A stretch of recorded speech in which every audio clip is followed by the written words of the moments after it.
Hello everyone. तो पिछले chapter में हमने देखा था कि क्विंगे पैलेस में स्वान से मिलती है और कहती है, थर्ड प्रिंस प्लीज आप मेरी पैलेस से बाहर निकलने में मदद करें। तो चैप्टर की स्टार्ट में स्वान क्विंगे के ड्रेस पे से आ रहे स्मेल को सूंघकर मन ही मन कहता है, रुइलिन धूप, ये तो एम्प्रेस अपने पैलेस में यूज करती हैं। ये एम्प्रेस के पैलेस से आई है, इसका मतलब ये उनका प्यादा है। तब तो जरूर ये मुझसे कुछ पूछना चाहती है। सुआन कहता है, लॉर्ड रुइयांग प्लीज यहाँ पर वेट कीजिए, मैं आपको बाहर ले जाने के लिए एक सर्वेंट को लेकर आता हूँ। क्विंगे कहती है, रुकिए, मुझे आपसे कुछ पूछना है, क्या इसके बजाय आप मुझे बाहर ले जाकर नहीं छोड़ सकते? इसके साथ ही क्विंगे मन ही मन कहती है, भले ही उसके बॉडी के अंदर का पॉइजन निकल चुका है, लेकिन फिर भी मुझे ये जानना है कि इसकी बॉडी पे कोई भी साइड इफेक्ट पड़ा है या नहीं। दूसरी ओर सुआन मन ही मन कहता है, तो ये मेरा टेस्ट लेना चाहती है।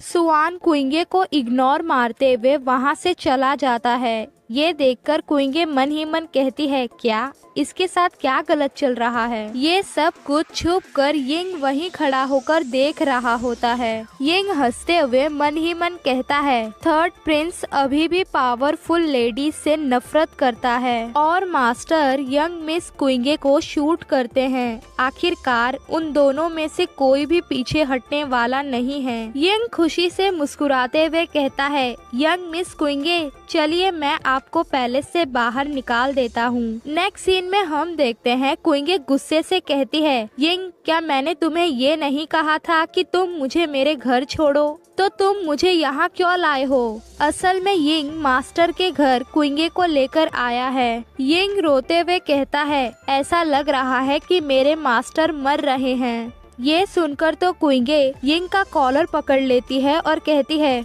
अगर ये बात थी तो तुमने मुझे पहले क्यों नहीं बताया? अब कहाँ है वो? यिंग कहता है, उस दरवाजे से अंदर जाओ और लेफ्ट साइड मुड़ो, फिर राइट ओर से दूसरे दरवाजे में जाओ और वहाँ का पहला कमरा वो मास्टर का बेडरूम है। क्विंगे यिंग की लास्ट वाली बात पर ध्यान नहीं देती और वहाँ से भागते हुए जाने लगती है। उसके साथ ही क्विंगे मन ही मन कहती है, इसका कोई रास्ता नहीं है कि उसे इतनी छोटी सी इंटरनल चोट से इतना ज्यादा कमजोरी हो सकती है। क्या ये कोई साइड इफेक्ट है जिसके बारे में मुझे नहीं पता था? क्विंगे वहाँ पहुँच जाती है और डोर खोलते हुए कहती है, मास्टर। फिर हमें दिखाया जाता है मास्टर को, वो भी उसके न्यू लुक में। मास्टर आराम से अपने रूम में बैठकर ड्रिंक करते हुए एक नजर क्विंगे पर डालता है। ये देखकर क्विंगे कहती है, तुम अभी ठीक हो रहे हो, फिर भी तुम ड्रिंक कर रहे हो। ऐसा लग रहा है कि आप बहुत मजे कर रहे हैं नाइन्थ प्रिंस। तभी मास्टर अपनी सीट से उठता है और डगमगाकर क्विंगे पर ही गिर जाता है। क्विंगे उसे संभालते हुए कहती है, हिलो मत, पहले मुझे तुम्हारी पल्स चेक करने दो। मास्टर क्विंगे की बात को इग्नोर करते हुए उसके कपड़े को सूंघने लगता है, जिससे कि क्विंगे ब्लश करते हुए दूर हो जाती है और कहती है, तुम ये क्या कर रहे हो? मास्टर कहता है, क्विंगे तुम पे से बदबू आ रही है। ये सुनकर क्विंगे मन ही मन कहती है, एक लेडी की बेइज्जती। फिर तो वो गुस्से से पंच मारते हुए कहती है, ये बदबू तुम जैसे अमीर शराबी से आ रही होगी, मुझ पे से कोई गंदी बदबू नहीं आ रही, वो तो बस जलाए गए धूप की स्मेल आ रही है। और तुम्हारी हिम्मत कैसे हुई ऐसा कहने की? तभी उसकी नजर मास्टर पे जाती है, जो कि वहीं पर बेहोश पड़ा होता है। क्विंगे फटाक से मास्टर की पल्स चेक करती है और कहती है, ये बहुत ही कोल्ड है, ये तो अच्छा नहीं है, मुझे इसे जल्द से जल्द ठीक करना पड़ेगा। क्विंगे मास्टर को उठाते हुए कहती है, वैसे भी मैं एक नशे में चूर आदमी से बात भी क्यों कर रही हूँ? तभी वो हैरान होते हुए कहती है, क्या इसके घर में बाथिंग पूल है? मास्टर तुम्हारी पसंद तो बहुत ही महंगी है। क्विंगे मास्टर को उसी पूल में बैठा देती है और मास्टर को अपने सेंस में आता देख क्विंगे कहती है, पहले जब तुम शांत थे उसके कंपेयर में अब तुम बेहतर लग रहे हो, लेकिन मुझे तुम्हारी देखभाल करने की क्या जरूरत है। क्विंगे को देखकर मास्टर मन ही मन कहता है, क्या मैं सपना देख रहा हूँ? अगर ये सपना है तो। ऐसा कहते हुए वो क्विंगे को पकड़ लेता है। क्विंगे चिल्लाते हुए कहती है, क्या तुम मुझे फिर से बदबूदार बोलने वाले हो?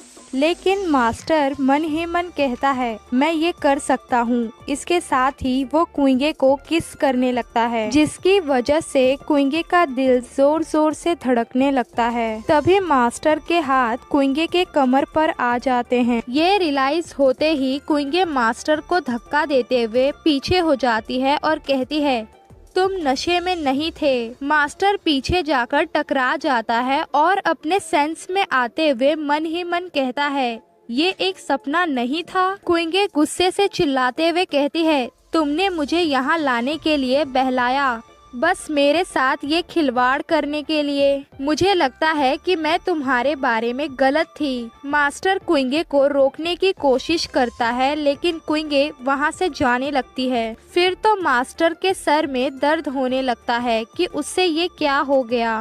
क्विंगे को जाते देख यिंग कहता है, फैंग, जब तुम अभी वापस आए और तुमने मास्टर के बेडरूम से निकलते हुए एक लेडी को देखा, तुम इस बारे में क्या सोचते हो? फैंग ठंडेपन से कहता है, क्या मैं अंदर जा सकता हूँ? मेरे पास मास्टर को देने के लिए कुछ रिपोर्ट्स हैं। यिंग कहता है, क्या यार तुम जब देखो तब सिर्फ काम की बातें करते रहते हो। फिर तो यिंग अंदर जाते हुए कहता है, मास्टर, फैंग के पास आपको रिपोर्ट करने के लिए कुछ है। मास्टर क्वेश्चन करते हुए कहता है, किधर गई वो? यिंग कहता है, मास्टर, यंग मिस क्विंगे अपने घर की ओर निकल गई हैं और मैंने उनकी सुरक्षा के लिए गार्ड्स भी भेजे हैं। और वैसे क्या आप दोनों? मास्टर उसकी बात को काटते हुए कहते हैं, अपना मुंह बंद रखो और फैंग तुम बताओ कि क्या न्यूज है। फैंग कहता है, मास्टर, यंग मिस क्विंगे को जन्म देने वाली माँ का नाम यून रोंगज्यू था, लेकिन वो कोई अनाथ नहीं थी। असल में उसका असली नाम जुआन है। ये सुनकर मास्टर हैरान हो जाता है और कहता है, डोंगलिन की लंबे समय से खोई हुई प्रिंसेस चांगान। मुझे याद है कि उसकी सगाई ब्रदर से हुई थी। बाद में उसके लापता होने से दोनों देशों के बीच वॉर की सिचुएशन बन गई। मैं ये विश्वास नहीं कर पा रहा कि क्विंगे उसकी बेटी है। फैंग कंटिन्यू करते हुए कहता है, प्रिंसेस जुआन कभी भी लापता हुई ही नहीं थी और ना ही वो अपने घर डोंगलिंग कभी वापस गई। असल में उन्होंने अपना नाम बदल लिया और चांसलर से शादी कर ली। पहले चांसलर नेचुरल साइड पे थे, लेकिन जब उन्होंने शादी कर ली तब उसके बाद से उन्होंने फर्स्ट प्रिंस का सपोर्ट किया, यानी अभी के एम्परर। इसने ही उन्हें सिंहासन पाने के लिए एम्परर के सपोर्टर्स में से एक बना दिया। ये सुनने के बाद मास्टर हंसते हुए कहता है, तुम चांसलर ओल्ड फॉक्स, पहले तो तुमने मेरे भाई की वुमन को देखा और उसे चाहा, फिर तो तुमने उसे चुरा लिया। मैं इस बात को जाने दूंगा। ये बात मेरे भाई को पता नहीं चलनी चाहिए। तभी फैंग कहता है, मास्टर, प्रिंसेस जुआन का एक और सीक्रेट मुझे पता चला है। मास्टर कहता है, ओ बताओ फिर। नेक्स्ट सीन में हम देखते हैं दोनों ही मास्टर के कमरे से बाहर आ जाते हैं और यिंग कहता है, फैंग, तुमने जो बात लास्ट में बताई थी क्या वो सच है? और अगर ऐसा है तो क्या यंग मिस बड़े खतरे में नहीं है?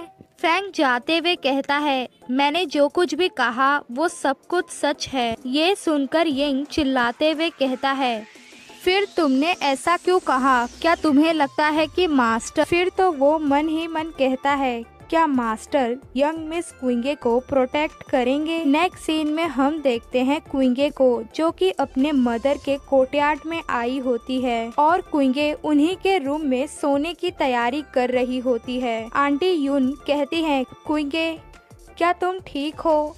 क्या होगा अगर तुम्हें कोल्ड हो जाए? क्विंगे हंसते हुए कहती है, मैं ठीक हूँ आंटी यून, एक यंग लेडी के तौर पर मैं बिल्कुल फिट हूँ। आंटी यून वहाँ से जाने लगती हैं और कहती हैं ठीक है फिर तुम आराम करो। नेक्स्ट सीन में हम देखते हैं कुइंगे सोने के लिए अपने बिस्तर पर लेटी होती है, लेकिन उसे मास्टर के साथ हुए अपने किस को फ्लैशबैक में याद कर रही होती है, जिसकी वजह से वो बहुत ज्यादा ही ब्लश करने लगती है और गुस्से से कहती है मास्टर मैं तुम्हें मार डालूंगी।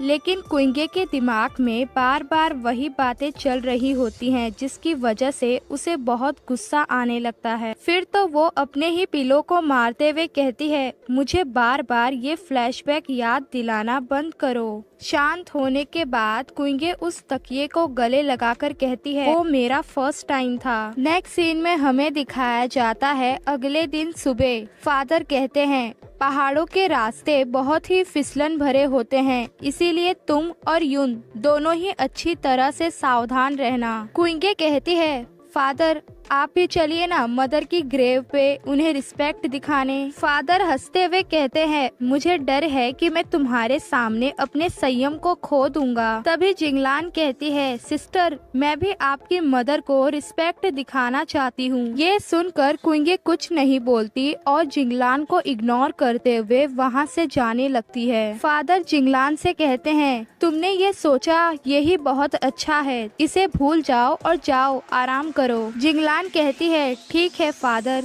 इसके साथ ही वो गुस्से से मन ही मन कहती है कुइंगे मेरी प्यारी सिस्टर मुझे आशा है कि तुम इस प्रेजेंट को एंजॉय करोगी। नेक्स्ट सीन में हम देखते हैं चांसलर अपने स्टडी रूम में जाते हैं और डोर बंद करते हुए कहते हैं ये मेरी खुश नसीबी है कि आप मेरे शांत घर पर आए हैं, लेकिन आज मेरी वाइफ की डेथ एनिवर्सरी है, इसीलिए आज मेरे पास छुट्टी है और मुझे डर है कि मैं आपके और एम्परर के साथ किसी भी मामले पर चर्चा नहीं कर सकता। मास्टर बुक को बंद करते हुए कहता है मैं जानता हूँ, इसीलिए मैं आपसे अकेले मिलने आया हूँ। डोंगलिंग किंगडम पर हमला करने में मैं आपकी राय लेना चाहता हूँ। चांसलर सोचते हैं कि अभी पिछले वॉर को तो बस 2 ही साल हुए हैं, तो फिर इसकी क्या जरूरत। हो सकता है कि कोर्ट में सभी ऑफिसर्स के साथ इस पर डिस्कशन करने की बजाय वो प्राइवेट में मेरी राय लेने आए हैं। चांसलर कहते हैं मुझे माफ करना योर हाइनेस, लेकिन मैं कुछ समझा नहीं। मास्टर आगे बढ़ता है और कहता है मैंने सुना है कि आप डोंगलिंग के स्टेट प्रिसेप्टर के बेहद करीब थे। उस टाइम पे आप कोई चांसलर नहीं थे और वो ना ही कोई स्टेट प्रिसेप्टर था। फिर भी इतने बुरे हालात होने के बावजूद दोनों देशों में खून खराबा होते हुए भी आप दोनों एक दूसरे के दोस्त बन गए, वो भी बहुत करीबी दोस्त। आप दोनों पिछले 20 सालों से एक दूसरे से लेटर के जरिए कांटेक्ट में थे, भले ही आपके रैंक बदल गए हो, है ना।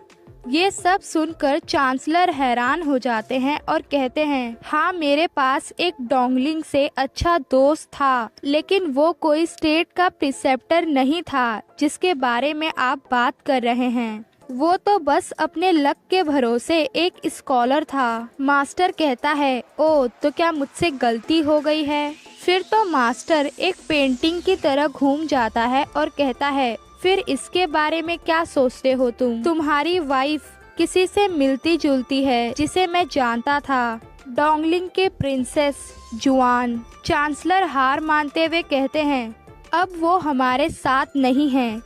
चूँकि आप इतना कुछ जानते हैं तो आप और क्या पूछना चाहते हैं, वो भी किस रीजन से। मास्टर कहता है अब मेरे पास सिर्फ एक ही सवाल है, क्या डोंगलिंग के पुराने एम्परर को ये पता था कि यहाँ उनकी प्यारी बेटी का एक बच्चा था। चांसलर कहते हैं हाँ वो जानता था। डोंगलिंग के रॉयल फैमिली में लगातार लड़ाइयाँ हो रही थी, यही वजह है कि कुइंगे पिछले 16 सालों से एक डम गर्ल थी। मैंने ऐसा इसलिए किया ताकि वो लोग सोचें कि कुइंगे मेरे पास ज्यादा सेफ है। मास्टर गुस्से से चिल्लाकर कहता है लेकिन कुइंगे अब डम नहीं है ना, और तुमने उसे अकेले ही प्रिंसेस जुआन चांगान के ग्रेव पर रिस्पेक्ट दिखाने जाने दिया। चांसलर परेशान होते हुए कहते हैं वो उसे वापस ले जाने के लिए किसी को भेज सकता है, लेकिन मास्टर गुस्से से कहता है मुझे अभी याद आया, मेरे पास कुछ जरूरी काम है, तो अलविदा। चांसलर परेशान होते हुए अपने वाइफ से कहते हैं नाइन्थ प्रिंस बहुत ही अजीब है, उसने क्विंगे के बारे में पूछने के लिए बहुत ही अजीब तरीके का यूज किया, लेकिन क्या वो डोंगलिंग पर हमला करने जा रहा है या नहीं। मास्टर घोड़े पे सवार होकर वहाँ से जाते हुए अपने सर्वेंट से कहता है डोंगलिंग की किसी भी हरकत पर नजर गड़ाए रखो और जांच करो। यिंग कहता है लेकिन मास्टर मू रोंग फैमिली का क्या। मास्टर जल्दबाजी में कहता है अभी जो काम कहा वो करो। मास्टर क्विंगे की ओर जाते हुए गुस्से से मन ही मन कहता है अगर उन लोगों ने क्विंगे को वापस ले जाने के लिए पकड़ा भी तो मैं एक बार फिर डोंगलिंग को हराकर जीत लूंगा। दूसरी ओर हम देखते हैं क्विंगे को जो कि हाफते हुए कहती है क्या परेशानी है, और हमें पता चलता है कि क्विंगे ने वहाँ पर कई सारे लोगों को निपटा दिया है। क्विंगे आगे कंटिन्यू करते हुए मन ही मन कहती है ऐसा लगता है कि कोर्ट में फादर की एक्साइटमेंट उन्हें और भी अच्छा बना रही है, लेकिन फिर भी इसमें खुद को शामिल करने का मेरे पास कोई भी रीजन नहीं है। तभी यून कहती है यंग मिस क्या आप ठीक हैं? आपके किसी काम न आने के लिए मुझे माफ करिए। क्विंगे हंसते हुए कहती है कोई बात नहीं यून, नाइन्थ प्रिंस ने मुझे जो कुछ भी अपनी सुरक्षा के लिए दिया था वो सब मैंने इस्तेमाल कर लिया है, चलो अब घर चलते हैं। यून कहती है भगवान का शुक्र है कि सेकंड यंग मिस हमारे पीछे नहीं आई, वरना वो भी इन सब में फंस जाती। ये सुनकर क्विंगे को समझ में आ जाता है कि जरूर ये सब जिंगलान के लोग ही थे। क्विंगे मन ही मन कहती है तो उस चालाक लड़की ने फिर से एक चाल खेली। चिंता मत करो जिंगलान, जब मैं घर वापस आऊंगी तो तुम्हें बताऊंगी कि मैं क्या कर सकती हूँ। तभी वहाँ पर एक आदमी आते हुए कहता है तो अफवाहें सच हैं, नानचू के गॉड ऑफ वॉर ने असाधारण रूप से अपने स्टूडेंट के प्रति काफी ज्यादा चौकस है, ये तो अच्छी बात नहीं है। फिर हम देखते हैं उस आदमी के ढेर सारे लोग क्विंगे को वहाँ पर घेर लेते हैं। वेल गाइज, ये लोग जो है ना ये डोंगलिंग के लोग हैं और अब वो अपनी प्रिंसेस जुआन चांगान की बेटी को वापस चाहते हैं। क्विंगे कहती है तुम हो कौन? उन सभी आदमियों को ऑर्डर देने वाला वो मेन आदमी कहता है मिस क्विंगे, हमारे रूलर आपसे मिलना चाहते हैं, तो प्लीज आप हमारे साथ आइए। क्विंगे कहती है मैंने ये पहली बार देखा है कि किसी स्टेट का रूलर इतने सीक्रेट तरीके से किसी को मिलने के लिए बुलवाए हैं। वो आदमी कहता है दुश्मनी की कोई जरूरत नहीं है, नानचू जल्द नहीं तो बाद में हमारा ही होगा और आपको यहाँ नहीं होना चाहिए था। क्विंगे मन ही मन कहती है ये लोग सही तौर पर बात नहीं कर रहे, लगता है कि ये लोग नानचू में पूरी तरह से घुस आए हैं और अगर मैं इन लोगों को ना बोलूंगी तो यून खतरे में पड़ जाएगी। क्विंगे कहती है आप लोग चाहते हो कि मैं आपके साथ आऊं, तो ठीक है, तो मैं चलने के लिए तैयार हूँ। तभी यून रोकते हुए कहती है आप नहीं जा सकती यंग मिस। यून उन सारे लोगों से कहती है तुम लोग डोंगलिंग से हो ना? ये सुनकर तो क्विंगे भी हैरान हो जाती है। यून कंटिन्यू करते हुए कहती है आप लोग को कौन पहचान नहीं सकता, आपके कपड़ों पे की गई कलाकारी दिन में ही स्पष्ट रूप से चमक रही है। हालांकि ये बात पक्की है कि तुम लोग हीस मैजेस्टी के लिए काम नहीं करते। क्विंगे कहती है यून तुम ये सब कैसे जानती हो? तभी वो आदमी अपने लोगों को ऑर्डर देते हुए कहता है ये लोग अपनी मर्जी से नहीं आएंगे तो उन्हें ले आओ। यून क्विंगे को कुछ देते हुए कहती है क्विंगे अब तुम बड़ी हो गई हो और एक अच्छी लड़की भी हो, मैंने जो कुछ भी किया वो इसके लायक था और मैंने तुम्हारी माँ को निराश नहीं किया। जब मैडम बीमार थी तो वो हमेशा खुद को बुरा महसूस करती थी कि वो तुम्हें बड़ी होते नहीं देख पाएंगी। मैंने उनका पीछा नहीं किया क्योंकि वो चाहती थी कि मैं तुम्हारी देखभाल करूं और अब तुम मुझसे वादा करो कि मेरे जाने के बाद तुम उदास नहीं होगी। अब मैं अपनी मैडम के पास वापस जा रही हूँ। फिर तो यून एक स्वॉर्ड लेके उन सारे लोगों से लड़ने के लिए जाते हुए चिल्लाकर कहती है, लिंग, कुइंगे को यहाँ से बाहर ले जाओ। लिंग वहाँ पर आता है और कुइंगे को पकड़कर वहाँ से ले जाने लगता है, लेकिन उस आदमी की नज़र उन दोनों पर पड़ जाती है और वो उनके पीछे आते हुए कहता है, भागना चाहते हो, इसका मौका नहीं मिलेगा। वो आदमी पीछे आते हुए कहता है, अच्छा है कि तुम भाग रही हो, वरना तुम भी उस ओल्ड सर्वेंट की तरह एक बहुत बुरी मौत मरती। ये सुनकर कुइंगे को बहुत ज्यादा गुस्सा आता है और वो लिंग से कहती है, मुझे छोड़ दो। कुइंगे खुद को लिंग से छुड़ा लेती है। ये देखकर लिंग घबराते हुए कहता है, यंग मिस, यून के बलिदान को इस तरह से बर्बाद मत जाने दो। कुइंगे नीचे गिरते हुए कहती है, तुम्हारा क्या मतलब है, वो कैसे मर सकती है।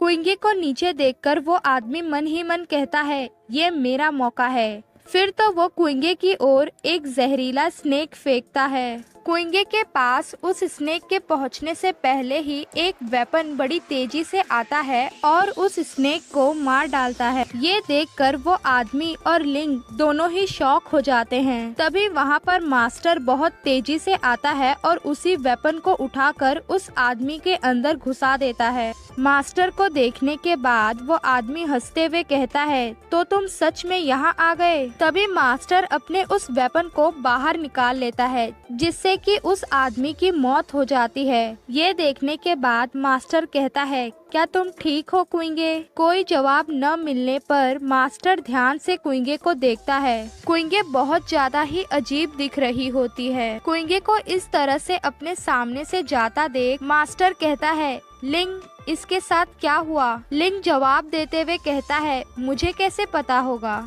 कुइंगे उस मरे हुए स्नेक को उठाती है और कहती है, मुझे अपना वेपन दो। ये देखकर मास्टर कहता है, तुम ये क्या कर रही हो?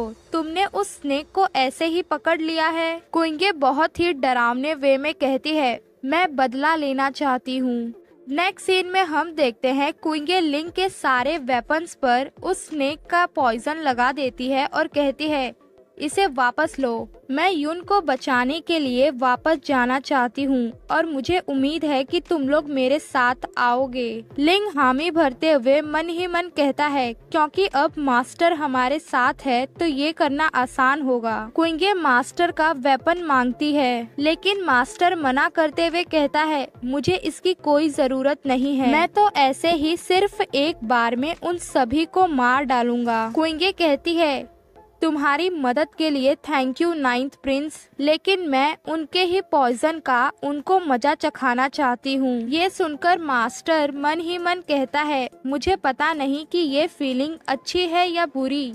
फिर मास्टर अपना वेपन देते हुए कहता है, इस पे ज्यादा मत लगाना वरना ये गंदा हो जाएगा। नेक्स्ट सीन में हम देखते हैं बारिश हो रही होती है और कुइंगे भागते हुए यून की तरफ आ रही होती है। वहां पहुंचने के बाद वो देखती है कि यून ने आसपास के लोगों को मार डाला है और खुद एक पेड़ के पास टेका लेकर बैठी है। कुइंगे यून के पास जाकर कहती है, यून, अब सब ठीक है तो चलो घर वापस चलते हैं। लिंग और मास्टर दोनों को ही पता चल जाता है कि यून अब नहीं रही। तभी यून कुइंगे के ऊपर गिर जाती है और कुइंगे को पता चलता है कि यून के पीठ में स्वॉर्ड लगी है। ये देखने के बाद कुइंगे को यून के साथ की सारी मेमोरी याद आने लगती है कि कैसे इतने टाइम तक यून ही थी जो उसका ख्याल रखती थी। कुइंगे रोते हुए मन ही मन कहती है, देखो कुइंगे, तुम उसे भी बचा नहीं सकी, तुम कभी भी अपने करीबी लोगों को नहीं बचा पाओगी। कुइंगे मास्टर के कपड़े को पकड़ते हुए कहती है,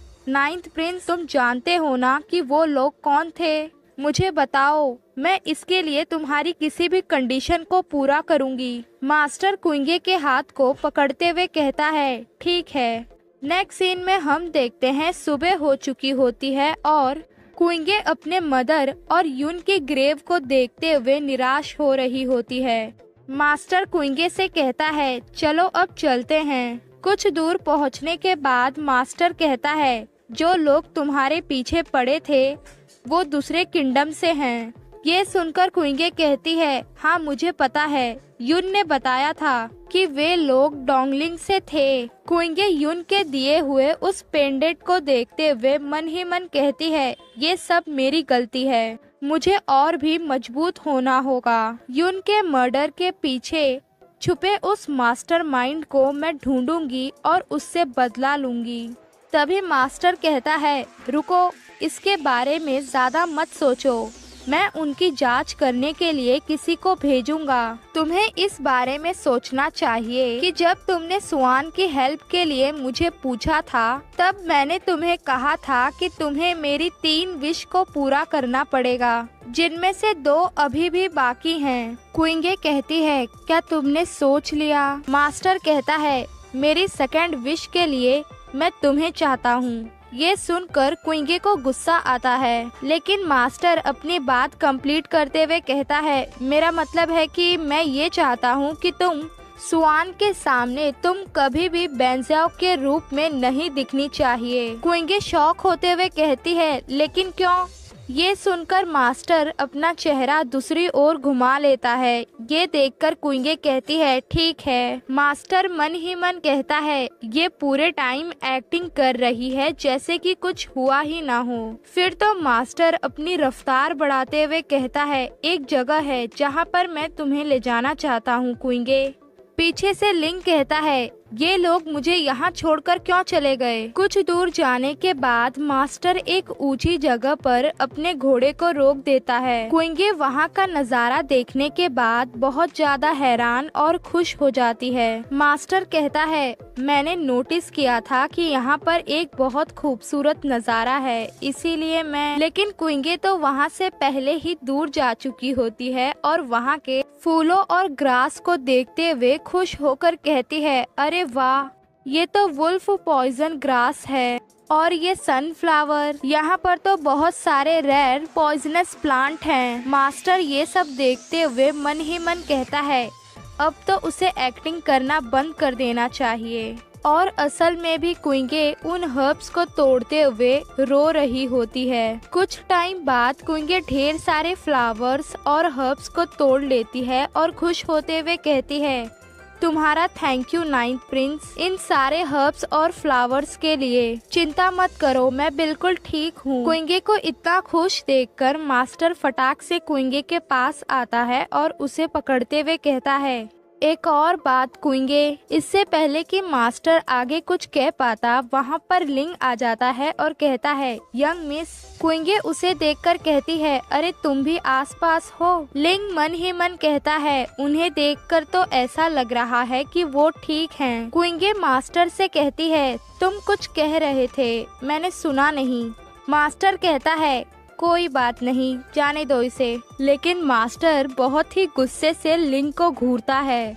बेचारे लिंग को तो समझ में ही नहीं आता कि मास्टर उसे क्यों गुस्से से घूर रहा है। नेक्स्ट सीन में हम देखते हैं, मास्टर कहता है, हमने ढेर सारे हर्ब्स तोड़ लिए हैं, अब हम यहाँ से वापस चलते हैं, किसी दिन यहाँ पर फिर आएंगे। कुइंगे मास्टर को देखते हुए मन ही मन कहती है, मैं हमेशा से ही इसे गलत समझती थी ना। तभी हम देखते हैं यिंग और फेंग दोनों ही झाड़ियों में छुपकर कुइंगे और मास्टर को देख रहे होते हैं। यिंग कहता है, देखो फेंग, आखिरकार मास्टर ने कुछ तो प्रोग्रेस की। नेक्स्ट सीन में हम देखते हैं चांसलर हाउस में जिंगलान के कोर्टयार्ड को। लिंगर जिंगलान के रूम का डोर खोलते हुए कहती है, यंग मिस। जिंगलान कहती है, लिंगर तुम इतना जल्दी में क्यों हो? मुझे तो ऐसा लगा जैसे कि कोई मर गया हो। लिंगर डोर बंद करते हुए कहती है, आप सही हैं यंग मिस। ये सुनकर तो जिंगलान मुस्कुराने लगती है। लिंगर कंटिन्यू करते हुए कहती है, आज यंग मिस डाकुओं से टकराई थी,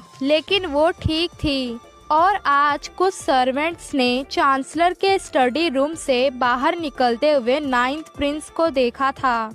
वे सारे सर्वेंट्स बता रहे थे कि चांसलर ने ही 9th प्रिंस को साथ चलने के लिए कहा था और इस तरह यंग मिस कुइंगे को बचा लिया गया। जिंगलान पूछती है, क्या वो ठीक है? लिंगर कहती है, हाँ यंग मिस, वो पूरी तरह से ठीक हैं, लेकिन युन उन डाकुओं से यंग मिस को बचाते हुए खुद मर गई। ये सुनने के बाद जिंगलान गुस्से से मन ही मन कहती है, बकवास, वो लोग सिर्फ 2 लेडीज को नहीं मार पाए। खैर जो भी हो, लेकिन वो युन तो मर गई। इस टाइम पर कुइंगे को पूंछ हिलाते हुए डॉग की तरह होना चाहिए। फिर तो जिंगलान खड़ी होते हुए कहती है, मेरी सिस्टर इस टाइम पर बहुत डरी होगी, तो मुझे उसे देखने जाना चाहिए। नेक्स्ट सीन में हम देखते हैं जिंगलान और लिंगर दोनों ही कुइंगे के कोर्टयार्ड में आती हैं और हंसते हुए जिंगलान कहती है, ऐसा लगता है कि वो सच में मर गई। ओ सिस्टर, आपने इतनी अनलकी चीज इस तरह से दरवाजे के बीच क्यों रखी है? ऐसा कहते हुए जिंगलान उस बर्तन को लात मारती है। तभी उसी बर्तन में से बहुत गंदी सी बदबू आने लगती है। जिंगलान अपने फेस को कवर करते हुए कहती है, ये कितना गंदा है। ये सुनकर कुइंगे का ध्यान भी जिंगलान पर जाता है और वो कहती है, तुम यहाँ क्या कर रही हो? जिंगलान अंदर आते हुए कहती है, मैं अपनी सिस्टर को आराम देने आई हूँ। तुम्हें क्या लगा कि मैं कुछ ऐसा कहूँगी? ये सुनकर कुइंगे कहती है, तो अब तुमने नाटक न करने का फैसला किया है। वैसे तुम क्या सोचती हो, 4th प्रिंस को जीतने के लिए मुझे तुम्हें हमेशा बधाई देनी चाहिए। जिंगलान कहती है, ओ मैं तुम्हें क्या बताऊं, अभी कुछ ही दिनों में फादर के बर्थडे का बैंक्वेट रखा जाएगा और उसी मौके पर 4th प्रिंस यूमिंग फादर से मेरा हाथ शादी के लिए मांगेगा। और जब वो समय आएगा तब इस बारे में कौन सोचेगा कि तुम मुझसे बड़ी हो। अब तुम्हें मेरे सामने झुकना होगा कुइंगे, और तुम हमेशा ही मुझसे कम रहोगी। चलो अब कहो कि तुम्हारे जैसी बोरिंग लाइफ वाली लड़की के साथ ऐसा कुछ क्यों नहीं हुआ, या फिर तुम ये सब कहते हुए मन ही मन रो रही हो। कुइंगे गुस्से से कहती है, युन की इतनी बुरी मौत हुई है और अब तुम्हारा समय पूरा हुआ। इससे पहले कि जिंगलान कुछ समझ पाती, कुइंगे उसके ऊपर लिक्विड फेंक देती है। जिंगलान चिल्लाते हुए कहती है, तुम्हारी हिम्मत कैसे हुई? क्या ये पानी है? लेकिन तभी अचानक उसके फेस में दर्द होने लगता है और वो चिल्लाते हुए कहती है, ये बहुत ज्यादा दुख रहा है, तुमने मेरे साथ क्या किया कुइंगे? कुइंगे कहती है, मैंने बस इतना किया है कि गलती से मुझसे तुम्हारे चेहरे पर कुछ पानी के छींटे पड़ गए। अगर इसलिए तुम मुझ पर दोष लगाना चाहती हो तो सबसे पहले प्रॉपर सबूत लाओ। कुइंगे जिंगलान के फेस को पकड़ते हुए कहती है, अब तुम बहुत खूबसूरत लग रही हो जिंगलान। फिर हमें दिखाया जाता है जिंगलान का चेहरा, जो कि वाकई में एक बुढ़िया की तरह दिख रहा है। अपने खुद के चेहरे को कुइंगे की आंखों में देखने के बाद जिंगलान चिल्लाते हुए कहती है, ये मैं नहीं हूँ, मैं ऐसी नहीं दिखती। तुम्हारी हिम्मत कैसे हुई कुइंगे मेरे साथ ऐसा करने की? मैं अभी जाकर यूमिंग को बोलती हूँ। कुइंगे जिंगलान के हाथ को कुचलते हुए कहती है, अगर तुम उस यूमिंग को अपना इस तरह का चेहरा दिखाने की हिम्मत करती हो तो ये वाकई बहुत साहस का काम होगा। जिंगलान, आज मैंने अपने इन हाथों से युन को दफनाया है और अब मैं तुम्हें खत्म करने के लिए इन्हीं हाथों का यूज करूंगी, वो भी धीरे धीरे करके। कुइंगे लिंगर से कहती है, अपनी मालकिन को वापस ले जाओ। उन दोनों के जाने के बाद कुइंगे बाकी के बचे लिक्विड को वहीं पर फेंक देती है। तभी लिंग कहता है, मुझे नहीं लगा था कि आप चांसलर की साइड को जाने देंगी। कुइंगे कहती है, हाँ मैं जानती हूँ, मैं तो बस उसे डरा रही थी। वो इससे मरेगी नहीं, कम से कम तब तक तो बिल्कुल नहीं जब तक कि वो खुद की कब्र खुद नहीं खोद लेती। किसी फिजिशियन का ज्यादा हाथ पैर मारना हो सकता है कि मेरे मेडिसिन के इफेक्ट को बदल दे, लेकिन फिर फादर का बर्थडे जल्द ही आ रहा है तो वो बेचारी मायूस हो जाएगी। वैसे तुम्हें क्या लगता है कि मैंने कुछ ज्यादा ही कर दिया? लिंग कहता है, यंग मिस, आप कोई बुरी इंसान नहीं हैं। ये सुनकर कुइंगे वहाँ से जाते हुए कहती है, हाँ लेकिन मैं कोई हीरोइन भी नहीं हूँ। लिंग मन ही मन कहता है, ठीक है फिर मैं बुरा इंसान बनूंगा। नेक्स्ट सीन में हम देखते हैं जिंगलान अपने रूम में मुंह छुपाकर रो रही होती है और उसे स्टेप मदर शांत करने की कोशिश कर रही होती हैं। तभी जिंगलान चीजों को फेंकते हुए चिल्लाकर कहती है, उसने जो खोया वो तो बस एक सर्वेंट थी, उसकी हिम्मत कैसे हुई मेरे साथ ऐसा कुछ करने की। मदर, अब मैं फादर के बर्थडे बैंक्वेट में कैसे शामिल होंगी, और अब तो मेरे इस चेहरे के साथ फोर्थ प्रिंस भी मेरे प्यार में नहीं पड़ेगा। स्टेप मदर कहती हैं, क्विंगे को ये बात पता थी कि उसे मारने के लिए लोग तुमने ही भेजे थे, लेकिन उसने ये बात तुम्हारे फादर को नहीं बताई। इसका मतलब ये सिर्फ एक चेतावनी है। तुम बैंक्वेट के बारे में चिंता मत करो, मैं तुम्हें ठीक करने के लिए किसी न किसी को जरूर लाऊंगी। तभी जिंगलान अचानक ऊपर देखती है। स्टेप मदर तो उसे देखकर चौंक जाती हैं और कहती हैं, चिंता मत करो, मैंने सुना है कि एक मेडिकल फिजिशियन है और वो इस तरह की बीमारियों का इलाज करने में माहिर हैं। हम उनसे ही तुम्हारा इलाज करवाएंगे और सब कुछ ठीक हो जाएगा। जिंगलान खुश होते हुए कहती है, क्या सच में? ये तो बहुत अच्छी बात है। फिर तो वो अपने मदर को पकड़ लेती है और कहती है, आप बहुत ही अच्छी हैं मदर। नेक्स्ट सीन में हमें दिखाया जाता है पैलेस का इंपीरियल स्टडी रूम। वहाँ पर मिलिट्री अटेंडेंट कहते हैं, योर हाइनेस, मुझे फंसाया गया है। ये सुनकर डाली टेम्पल के एडमिनिस्टर कहते हैं, योर हाइनेस, मिलिट्री अटेंडेंट के इकलौते बेटे मू रोंग फू ने गवर्नमेंट के पोस्ट को बेचने का ऑर्डर दिया है। ये बहुत ही गंभीर मामला है, इसीलिए इन्हें पनिशमेंट मिलनी चाहिए। मिलिट्री अटेंडेंट कहते हैं, मैं मानता हूँ कि मैं एक अच्छा फादर नहीं हूँ, लेकिन इसमें मेरा कोई लेना देना नहीं है। ये सब कुछ सुनते हुए मास्टर वहाँ बैठकर बोर हो रहा होता है। तभी वहाँ पर यिंग आता है और धीरे से कहता है, मास्टर, मैंने मेडिकल फिजिशियन बेंजाओ की खबर स्टेप मदर तक पहुंचा दी है। इसके अलावा उस पॉइजन के बारे में भी जो कि यंग मिस क्विंगे ने जिंगलान को दिया था।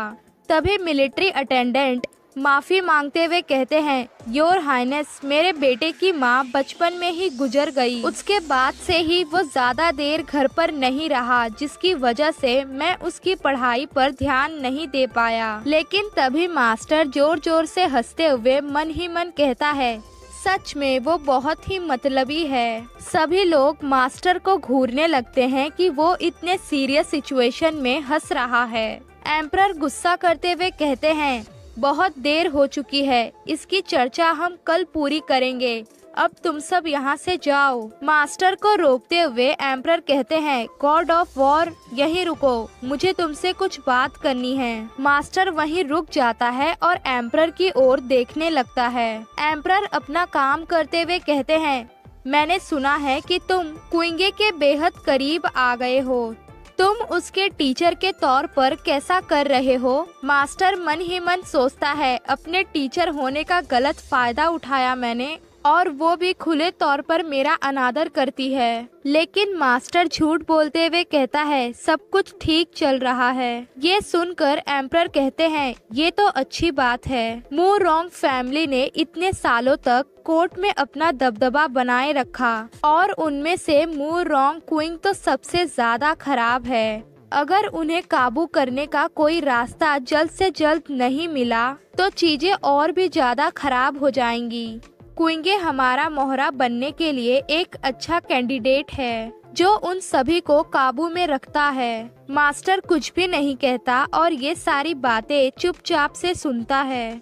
एम्परर कंटिन्यू करते हुए कहते हैं, मू रोंग फू के बेटी के करीब जाओ, इस तरह से मैं तुम दोनों की शादी करा सकूंगा, और फिर जितना जल्दी हो सके उतना जल्दी उससे उस चीज को पा सकते हैं। ये सुनकर मास्टर क्विंगे को सोचते हुए मन ही मन कहता है, हाँ, मैं जानता हूँ कि हमारी ये प्लानिंग बहुत पहले से ही थी, लेकिन मास्टर कहने की कोशिश करता है, लेकिन एम्परर उसे रोकते हुए कहते हैं, फेंग जिऊ चैन, तुमने क्विंगे के साथ अच्छा किया, लेकिन मू रोंग क्विंग ज्यादा इम्पोर्टेंट है, इसीलिए मुझे निराश मत करना। मास्टर कहता है, मैं आपको निराश नहीं करूँगा, लेकिन इसके लिए किसी शादी की जरूरत नहीं है।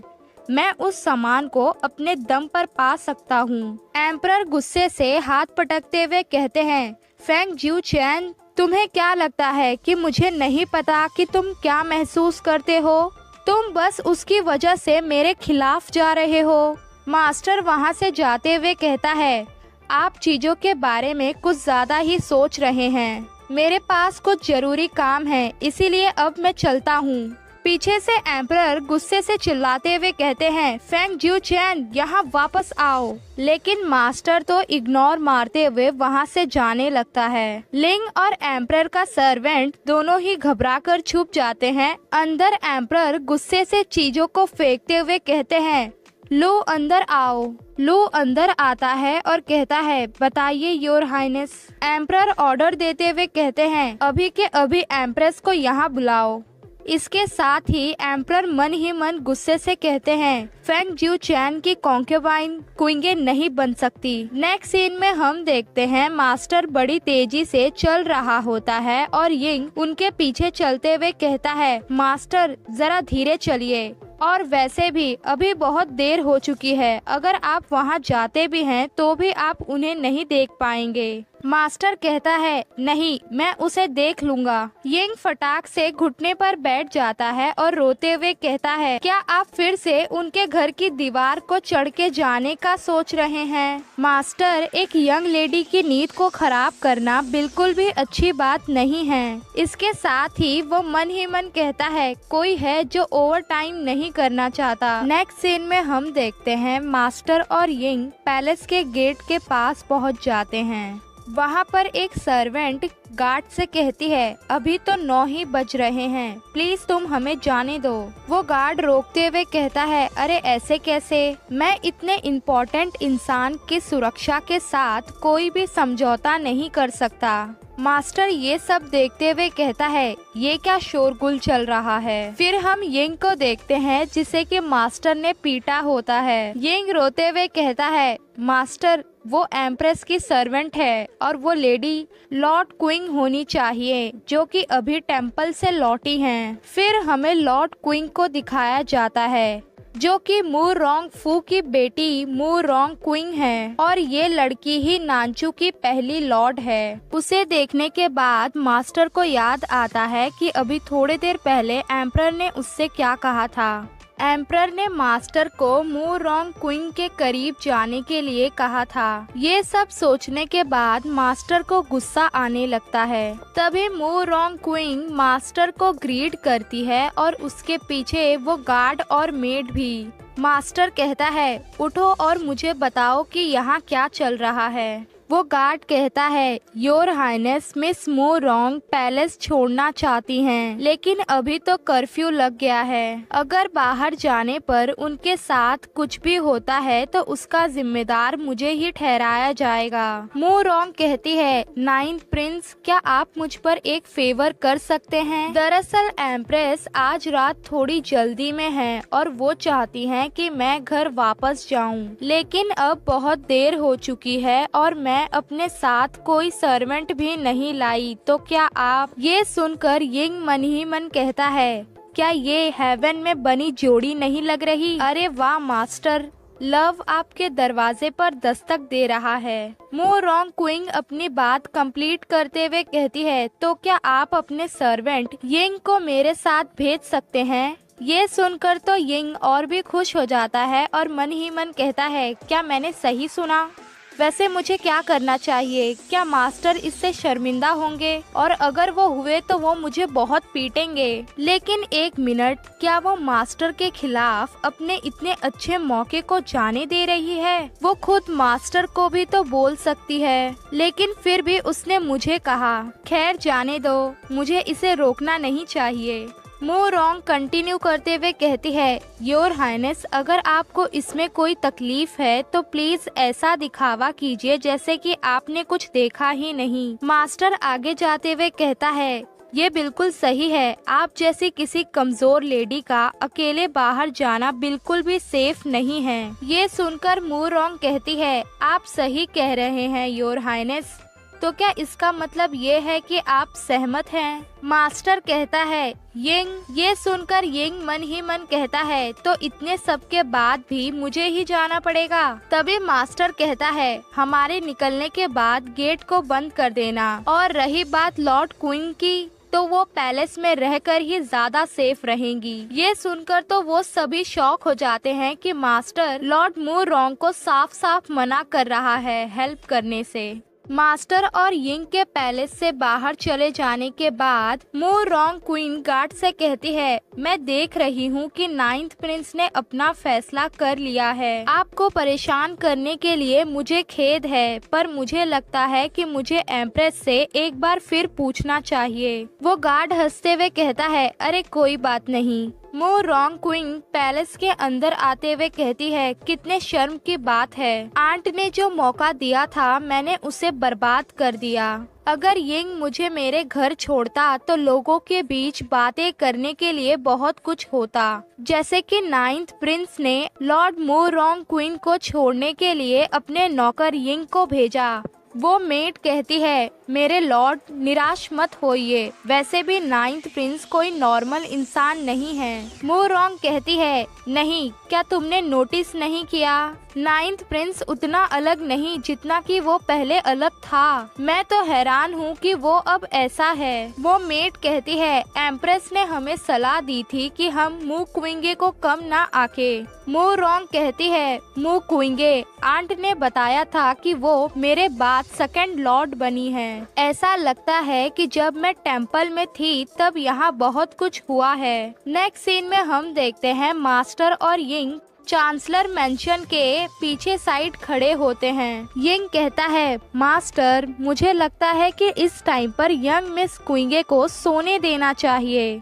ये सुनकर मास्टर कहता है, शिकायत करना बंद करो और वो बॉक्स मुझे दो और तुम जाकर उसे संभालो। असल में वहाँ पर लिंग आ गया है। ये देखकर यिंग निराश होते हुए कहता है, मेरा हमेशा ही चारे की तरह यूज किया जाता है। नेक्स्ट सीन में हम देखते हैं मास्टर क्विंगे के कोर्टयार्ड में पहुंच जाता है और रूम में झांकते हुए कहता है, इतनी रात है लेकिन अभी भी लाइट जल रही है। फिर तो वो क्विंगे को देखता है और मन ही मन कहता है, क्या वो ऐसे ही सो गई।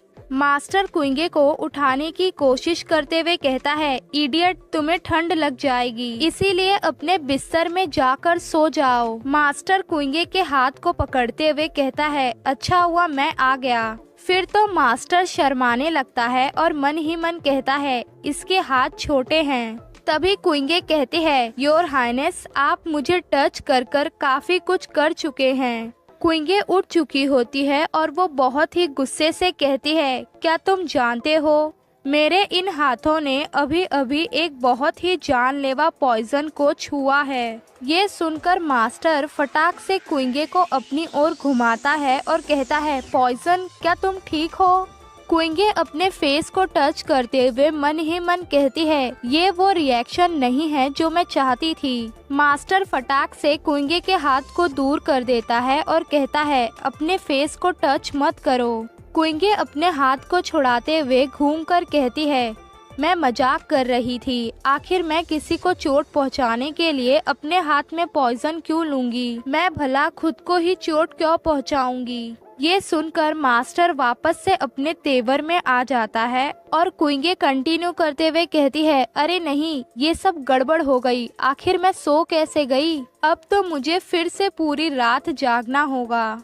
क्विंगे वापस से अपना काम करने लगती है। दरअसल क्विंगे रात के समय पॉइजन वगैरह बना रही है। मास्टर पीछे खड़े खड़े सोचता है कि ये इतनी रात को पड़ रही है।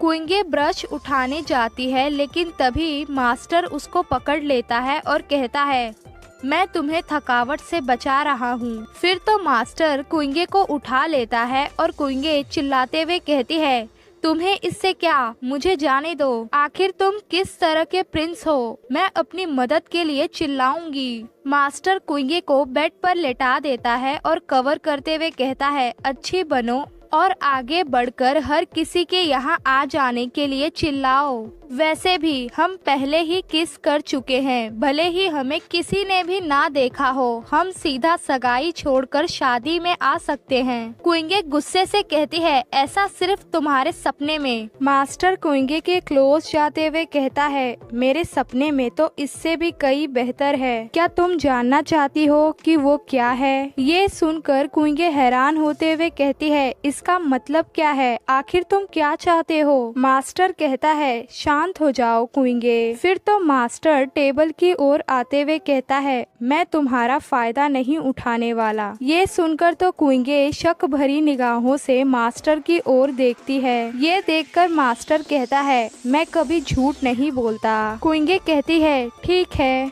मास्टर टेबल पे से एक पेपर को उठाते हुए कहता है, मैं इसे ले जा रहा हूँ, तुम आराम करो। और हाँ क्विंगे, एक और बात, इस बॉक्स में कुछ हर्ब्स हैं, वो भी वहाँ के जहाँ हम 2 दिन पहले गए थे। अगर ये खत्म हो जाए तो मुझे बता देना। फिर मास्टर वहाँ से जाने लगता है और क्विंगे उसे देखते हुए मन ही मन कहती है, आखिर 9th प्रिंस के साथ आज क्या गलत चल रहा है। वो बहुत ही मिस्टीरियस वे में बात कर रहे थे। कुछ तो है जो नॉर्मल से बाहर है। क्या वो मुझे पसंद करते हैं? फिर तो क्विंगे अपने इस ख्याल को झटकते हुए कहती है, बिल्कुल नहीं। अगर मैं इस पूरी दुनिया की आखिरी लड़की भी रही तो भी वो मुझे पसंद नहीं करेगा। वैसे मैं सोने के टाइम पर ये सब क्यों सोच रही हूँ? मास्टर को, जो कि चांसलर मेंशन से बाहर निकलता है और अपने सामने लड़ रहे यिंग और लिंग को देखते हुए कहता है,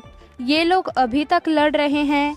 ऐसा लगता है कि यिंग कमजोर हो गया है, मुझे उसे और भी प्रैक्टिस करानी चाहिए। तभी मास्टर का ध्यान लिंग की टेक्निक पर जाता है और वो उस टेक्निक को देखते हुए मन ही मन कहता है, ये टेक्निक, ये तो मेरे मास्टर के जैसी है। आखिर मैंने इस आदमी के बारे में क्यों नहीं सुना? फिर तो मास्टर को गुस्सा आने लगता है और मास्टर कहता है, सबसे पहले उसने प्रिंसेस को बहलाया और अब मार्शल आर्ट की दुनिया में उसके रिलेशन हैं। आखिर उस ओल्ड चांसलर के और कितने सीक्रेट्स हैं। नेक्स्ट सीन में हमें दिखाया जाता है ब्रॉथल। वहाँ से स्टेप मदर निकलते हुए गुस्से से कहती हैं, सिर्फ 3 गोलियों के लिए मुझे 1000 सिल्वर देने पड़े। अगर वो काम नहीं करता तो मैं उस बेंजियाओ को मारने के लिए किसी को भेजूंगी। ऊपर से देखते हुए मैडम मेई कहती हैं, तुमने बहुत ही अच्छा काम किया। ये सुनकर बेंजियाओ कहता है, इसकी कोई जरूरत नहीं है, आप बस मुझे उन्हें फिर से देखने में मदद कीजिए। मैडम मेई कहती हैं, चिंता मत करो युनजी, तुम चांसलर के बर्थडे बैंक्वेट में उनसे जरूर मिलोगी। हालांकि तुम उन्हें पहचान नहीं पाओगी। युनजी हंसते हुए कहती है, ऐसा हो ही नहीं सकता। यंग मास्टर बेंजियाओ का चेहरा मेरे दिल में छप गया है, इसीलिए मैं उन्हें देखते ही पहचान लूंगी। मैडम मेई, अब मैं वापस जा रही हूँ, क्योंकि क्विंगे ही बेंजियाओ है और स्टेप मदर तो उसे बड़े आराम से पहचान लेती। इसीलिए मैडम मेई ने युनजी को बेंजियाओ बनाया था। युनजी के जाने के बाद मैडम मेई मन ही मन कहती है, युनजी बेंजियाओ, ये सब बात को मैं जाने देती हूँ, मुझे सबसे पहले इस बारे में सोचना चाहिए। वो अपने पास से एक लेटर निकालती हैं और उसे पढ़ने लगती हैं। उसके बाद वो कहती हैं, अगर ये मास्टर का ऑर्डर नहीं होता तो मैं डोंगलिंग पर कभी भी जांच नहीं कराती और हमें इस बारे में पता भी नहीं चलता कि उस डोंगलिंग के एल्डर प्रिंस ने पूरे 1 महीने पहले ही पैलेस छोड़ दिया है। क्या उसका क्विंगे से कुछ लेना देना है? ये सब जानकारी पा लेने के बाद वो उस लेटर को जला देती हैं। नेक्स्ट सीन में हमें दिखाया जाता है कुछ दिनों के बाद, वो भी चांसलर के बर्थडे बैंक्वेट में। चांसलर और क्विंगे वहां आए हुए लोगों का स्वागत कर रहे होते हैं। तभी चांसलर को उनके नाम युआन से कोई बुलाता है। फिर हम देखते हैं उस आदमी को, जो कि कहता है, तुम कैसे हो? युआन, तुमने पिछली बार बीमार होने का नाटक करके मेरे रिटायरमेंट पार्टी को चमका दिया था। हम आज रात उसे चुकाने के लिए खूब पिएंगे। चांसलर कहते हैं, मैं देख रहा हूँ कि आप हमेशा की तरह चुस्त हैं, मास्टर यी। ये सुनकर क्विंगे मन ही मन कहती है, मास्टर यी तो ये 9th प्रिंस से पहले जर्नल थे। ये तो आज काफी ज्यादा एक्साइटेड लग रहे हैं। ओल्ड जर्नल ये कहते हैं, अरे वाह, वो लड़की क्या तुम्हारी प्यारी बेटी है? ये तो बहुत खूबसूरत है। क्विंगे भी उन्हें ग्रीट करती है। जर्नल ये का बेटा शुई हान कहता है, फादर, इस यंग लेडी को मत डराइए। चांसलर मू, मेरा नाम शुई हान है। अगर मेरे फादर ने आपको नाराज किया हो तो प्लीज उन्हें माफ कर दीजिए। ये सुनकर तो चांसलर हंसने लगते हैं। जर्नल ये गुस्सा करते हुए कहते हैं, हे, मैं तुम्हारी ओर से उस लड़की की जांच कर रहा था। चांसलर हंसते हुए कहते हैं, कोई बात नहीं। क्विंगे हंसते हुए कहती है, फादर सही कह रहे हैं। वैसे आप हैवी आर्मी के कर्नल हैं ना? मैं सोच रही थी कि आखिर जर्नल ये रिटायर होने के बाद इतना ज्यादा लापरवाह कैसे हैं, पर ऐसा लगता है कि उनका बेटा बेहद काबिल है, इसीलिए वो ऐसे हैं। जर्नल ये अपने बेटे को मारते हुए कहते हैं, तुम्हारी बातें बहुत ही अच्छी हैं, और अगर तुम्हें ये बंदा इतना ही अच्छा लगा तो क्यों न तुम हमें अपने ससुराल वाले बना लो। ये सुनकर तो क्विंगे हंसते हुए कहती है, आप बहुत ही मजेदार हैं जर्नल ये। इसके साथ ही वो मन ही मन कहती है, मु क्विंगे अभी बस 16 साल की है, तुम लोग इस बारे में सोच भी कैसे रहे हो? तभी चांसलर कहते हैं, तुम्हें क्या लगता है क्विंगे? ये सुनकर तो क्विंगे शॉक होते हुए मन ही मन कहती है, ये आप लोग क्या कर रहे हैं? अभी मैं सिर्फ 16 साल की हूँ। मैं अभी भी एक बच्ची ही हूँ, भले ही मेरा माइंड पूरी तरह से मैच्योर है। क्विंगे कहती है, फादर क्या आप सीरियस हैं? ये सुनकर चांसलर मन ही मन कहते हैं, क्विंगे के लिए ये बहुत ज्यादा ही अचानक हो सकता है। अगर मेरी वाइफ इतना जल्दी नहीं मरी होती तो मुझे इस बात की चिंता करने की जरूरत ना होती। चांसलर कहते हैं, मास्टर ये हमें देखना चाहिए कि बच्चे पहले इस बारे में क्या सोचते हैं। वहाँ भीड़ कम है और मैंने एक वाइन तैयार की है, चलिए चलते हैं। जर्नल ये कहते हैं, मुझे मेरे बेटे पर पूरा विश्वास है। फिर तो वो अपने बेटे को क्विंगे की ओर धक्का मारते हुए वहाँ से चले जाते हैं। शुई हान कहता है, यंग मिस क्विंगे, मैं दिल से माफी मांगता हूँ। प्लीज ऐसा नाटक करें कि जैसे आपने मेरे फादर की कोई भी बात सुनी ही ना हो। मैं अभी के लिए 9th प्रिंस को फॉलो करना चाहता हूँ और अपने देश को प्रोटेक्ट करते हुए अपना नाम बनाना चाहता हूँ। क्विंगे कहती है, कोई बात नहीं, लेकिन इसके साथ ही वो मन ही मन कहती है, इसने तो मुझे कुछ ज्यादा ही जल्दी रिजेक्ट कर दिया और ऐसा भी लगता है कि ये बहुत घबराया हुआ है। तभी हम देखते हैं प्रिंस यूमिंग को। उनके पास 2 लेडी आपस में बात करते हुए कहती है, अरे वो तो पुराने जर्नल ये का एक लौता बेटा शुई हान है। मैंने तो सुना है कि वो पहले से ही 9th प्रिंस का लेफ्ट हैंड है। हो सकता है कि अगला जर्नल वही हो। चूँकि 9th प्रिंस ही क्विंगे के टीचर हैं तो जाहिर तौर पर क्विंगे शुई हान से ही शादी करेगी। सच में क्विंगे बहुत ज्यादा लकी है। ये सब कुछ सुनते हुए यूमिंग को बहुत ज्यादा गुस्सा आ रहा होता है। चांसलर कहते हैं, आप सभी का मेरे इस बैंक्वेट में शामिल होने के लिए धन्यवाद। अब हम इस बैंक्वेट को स्टार्ट करते हैं। क्विंगे अपने बाजू की खाली सीट देखकर मन ही मन कहती है, तो जिंगलान की सीट यहाँ पर है, इसका मतलब उसका फेस ठीक है। उसने अपने फेस के लिए कुछ न कुछ किया है। तभी वहाँ पर युनजी और जिंगलान आती हैं। उन्हें देखने के बाद एक आदमी कहता है, वो युनजी है ना, लेकिन उसके बगल में वो खूबसूरत लड़की कौन है? फिर तो उसकी वाइफ गुस्सा करते हुए कहती है, तुम क्या देख रहे हो? क्विंगे मन ही मन कहती है, तो तुम युनजी की खूबसूरती का यूज करना चाहती हो? तुम बस उसे यहाँ लाकर एक अच्छा नाटक करना चाहती हो। चलो देखते हैं कि तुम आखिर करती क्या हो। युनजी अपना डांस परफॉर्मेंस शुरू करते हुए मन ही मन कहती है, यंग मास्टर बेंजियाओ मुझे देख रहे होंगे। शायद वो मुझे पहचान नहीं पाएंगे क्योंकि आज मैं बहुत खूबसूरत लग रही हूँ। मैं इसे लेकर चिंता में हूँ। क्विंगे खुश होते हुए मन ही मन कहती है, युनजी वाकई में इम्प्रेसिव है। तभी जिंगलान भी अपना डांस परफॉर्मेंस शुरू करती है और मन ही मन कहती है, हालांकि मैं 2 टैलेंटेड डॉटर में से एक हो सकती हूँ, लेकिन युनजी हमसे आगे निकल चुकी है। मदर सही है, जब तक कि 4th प्रिंस मुझसे शादी करने के लिए तैयार है तब तक कोई फर्क नहीं पड़ता कि मैं इस जैसी वुमन के साथ स्टेज शेयर कर रही हूँ। यूमिंग जिंगलान को देखते हुए मन ही मन कहता है, ये तो क्विंगे के जैसी दिख रही है, लेकिन वो इम्प्रेस करने के लिए कभी भी कुछ ऐसा नहीं करेगी ना। फिर हम देखते हैं क्विंगे को, जो कि युनजी के डांस से खुश होकर क्लैपिंग कर रही होती है और युनजी मन ही मन कहती है, यंग मास्टर बेंजियाओ यहाँ पर नहीं है। मैडम मेई ने मुझसे झूठ कहा, ये कितना बुरा है। मुझे जल्द से जल्द अपना डांस खत्म करना चाहिए। जिंगलान का डांस देखते हुए 2 लोग कहते हैं, ये गर्ल तो युनजी से भी बेहतर कर रही है। वाकई में क्या मैं सही देख रहा हूँ? जिंगलान मन ही मन कहती है, ऑफ कोर्स मैं अच्छा कर रही हूँ, क्योंकि मैंने अपना सारा टाइम प्रैक्टिस करने में लगाया है और युनजी को तो बस मेरे टैलेंट को निखारने के लिए मैंने यहाँ लाया है। नेक्स्ट सीन में हम देखते हैं उन दोनों का परफॉर्मेंस खत्म हो जाता है। तभी जिंगलान अपना फेस रिवील करते हुए कहती है, फादर आपके बर्थडे पर मेरा ये गिफ्ट था। आप बहुत लंबी उम्र जिए और आपका लक हमेशा बना रहे। तभी सभी लोग चिल्लाते हुए कहते हैं, अरे ये तो चांसलर की 2nd डॉटर है। वाकई में ये बहुत ही टैलेंटेड है।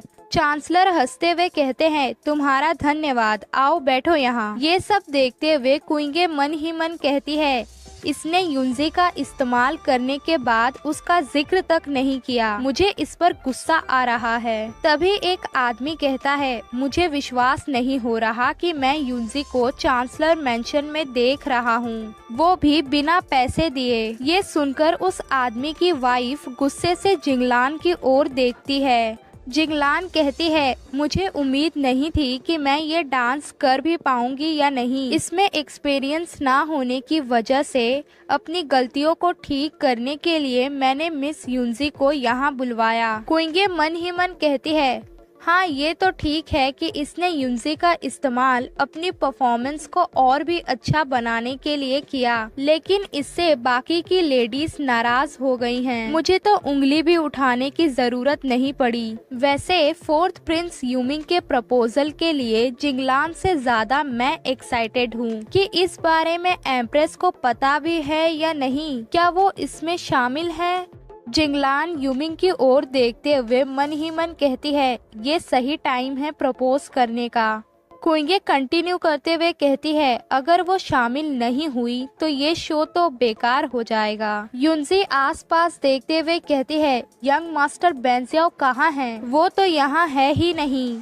फिर तो युनजी को गुस्सा आने लगता है और वो कहती है, यंग मास्टर बेंजियाओ, मैंने तो उनका एक बाल तक नहीं देखा। मुझे उन्हें देखना है, आखिर वो है कहाँ? युनजी कहती है, चांसलर मू, मैं आपसे एक एहसान चाहती हूँ। यंग मास्टर बेंजियाओ को मुझे सौंप दो। ये सुनकर तो क्विंगे के मुंह से पानी ही निकल जाता है। ये देखकर चांसलर कहते हैं, क्विंगे क्या तुम ठीक हो? क्विंगे कहती है, हाँ फादर मैं बिल्कुल ठीक हूँ। तभी युनजी को अपनी ओर देखता पाकर क्विंगे मन ही मन कहती है, वो मेरी ओर ऐसे क्यों देख रही है? क्या वो समझ गई? अरे नहीं, मैं तो बर्बाद हो जाऊंगी। तभी चांसलर कहते हैं, ये यंग मास्टर बेंजियाओ कौन है जिसके बारे में तुम बात कर रही हो? ये सुनकर युनजी मन ही मन कहती है, यंग मास्टर बेंजियाओ की शक्ल मैं अच्छी तरह से जानती हूँ। अंत में मैं सच्चाई जानती हूँ। युनजी चिल्लाते हुए कहती है, चांसलर, यंग मास्टर बेंजियाओ आपके लीगल। तभी उसकी सर्वेंट उसे बोलने से रोक देती है और कहती है, मैडम का मतलब है कि ये हमारे लिए बहुत सम्मान की बात है कि हम यहाँ आए हैं। अब हम यहाँ से छुट्टी चाहते हैं। आप लोग इस बैंक्वेट को एंजॉय करिए। युनजी मन ही मन कहती है, चिंता मत करिए यंग मास्टर बेंजियाओ, मैं कसम खाती हूँ कि मैं इसकी तह तक पहुँचूंगी। ये देखकर कि राज नहीं खुला, क्विंगे खुश होते हुए मन ही मन कहती है, अच्छा किया चुई। युनजी और उसकी मेट चुई के जाने के बाद जिंगलान खड़ी होती है और कहती है, मैं आपके लिए एक टोस्ट करना चाहती हूँ, क्या ये ठीक है यूमिंग? यूमिंग खड़े होते हुए कहता है, हाँ बिल्कुल। फिर तो वहाँ बैठे सभी लोग आपस में बातें करने लगते हैं कि fourth Prince second young lady के बेहद करीब है। उन दोनों की जोड़ी हेवन में बनाई हुई लगती है। कुइंगे कहती है, तुम पहला कदम क्यों नहीं उठा रही हो जिंगलान? क्या तुम बहुत ही ज्यादा उतावली हो रही हो? जिंगलान कहती है, तुम्हें इससे क्या? यूमिंग फटाक से वो पी लेता है और कहता है, चांसलर मू, मुझे आपसे कुछ पूछना है।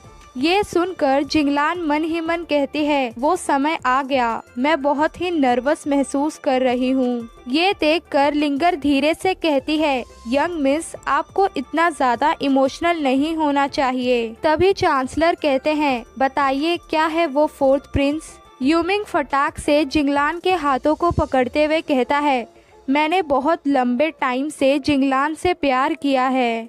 मैं आपसे पूछना चाहता हूँ कि तभी यूमिंग देखता है कि जिंगलान का फेस धीरे धीरे खराब हो रहा है। जिंगलान हंसते हुए कहती है, आगे बढ़ो, मैं इसके लिए बहुत खुश हूँ। फिर तो यूमिंग डर जाता है और चिल्लाते हुए कहता है, भूत। जिंगलान कहती है, यूमिंग क्या कुछ गलत है? बेचारा यूमिंग डर के मारे पीछे होते हुए कहता है, तुम जिंगलान नहीं हो। जिंगलान एक बूढ़ी औरत की तरह नहीं दिखती। जिंगलान अपने फेस को टच करते हुए कहती है, यूमिंग, तुमने कहा था कि तुम मुझसे शादी करोगे, चाहे मैं जैसी भी दिखूं। ये तो बस अभी के लिए है, हमेशा के लिए नहीं। यूमिंग गुस्से से कहता है, क्या बकवास कर रही हो? मैंने कब कहा कि मैं तुमसे शादी करने जा रहा हूँ? मेरे पास बहुत काम है, इसीलिए मुझे माफ करे, अब मैं जा रहा हूँ। जिंगलान यूमिंग के पीछे जाने लगती है। ये देखकर चांसलर कहते हैं, जिंगलान रुक जाओ।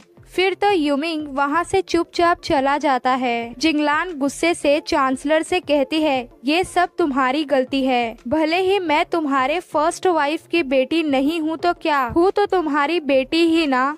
तो तुमने उसका चिल्लाना बंद क्यों नहीं किया? तुम मेरे सपोर्ट में बोलने क्यों नहीं आए? ये सुनकर चांसलर अपने आए हुए मेहमानों को देखते हैं। फिर तो वहाँ के सभी लोग बहाना बनाते हुए वहाँ से चले जाते हैं।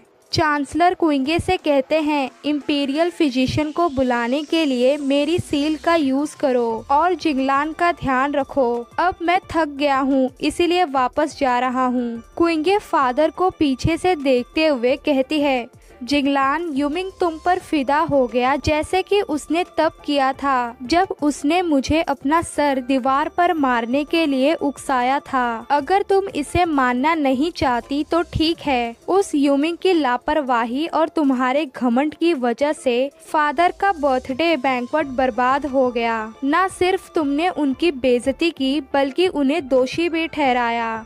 तुम्हें इन सब चीजों के बारे में गहराई से सोचना चाहिए। लेकिन जिंगलान तो नशा फूंक कर बैठी है, इसीलिए वो गुस्से से कहती है, यूमिंग ने कुछ भी गलत नहीं किया, वो तुम हो जिसने गलत किया है। तुम्हें भी मर जाना चाहिए था उस मेड यू की तरह। फिर तो जिंगलान अपने हेयरपिन को निकालते हुए कहती है, मैं बस तुम्हें मारना चाहती हूँ। इसके साथ ही वो कुइंगे पर हमला कर देती है। तभी उसके चेहरे पर एक लात पड़ती है जिससे कि वो दूर जाकर गिर जाती है और हमें पता चलता है कि वहाँ पर नाइन्थ प्रिंस और उसका लेफ्ट हैंड शुईहान आ गए हैं। जिंगलान कहती है, नाइन्थ प्रिंस, कुइंगे आपको फूल बना रही है।